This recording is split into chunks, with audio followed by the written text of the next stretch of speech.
Hello, good afternoon guys. In today's video we're going to be tearing this compressor down. So if you're interested in knowing how car AC compressor works by Teardown, then you want to stick to this video to the end. So without wasting your time, let's get to it. If you're for the first time, kindly subscribe, turn your notification icon on, and when you've done that you can ask me any personalized question concerning your car AC system or any car problems and I'll answer you. But if you're not a subscriber, do not ask any question. Keep moving. So without wasting your time, let me flip the camera rest. Let's start.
Okay guys, that is where this guy get bad, because it seemed like one of the bearing got damaged and he crushed here really bad. So that's a problem with this compressor before it was replaced by me. I wasn't the one who actually installed it. So guys, I give to you the car AC compressor component in total. That is what makes up your car AC compressor which you drive. So I don't know if I need to introduce you to them. These are valve gaskets, another gaskets. There are two valves, control valves. We have the valve plate here. This is the valve plate one, and this is another valve plate here. And this one here, the gasket here come with a seal. I didn't separate it so you can see it, so they are two independent. That's how it should be. One is also here, just like I separated the other one.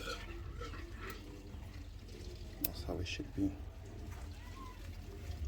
So that is the compressor total tear down. Guys, just subscribe to this video. Hit thumbs up, and I gotta catch you guys later. I remain Dr. Cool Auto Fix. Bye for now.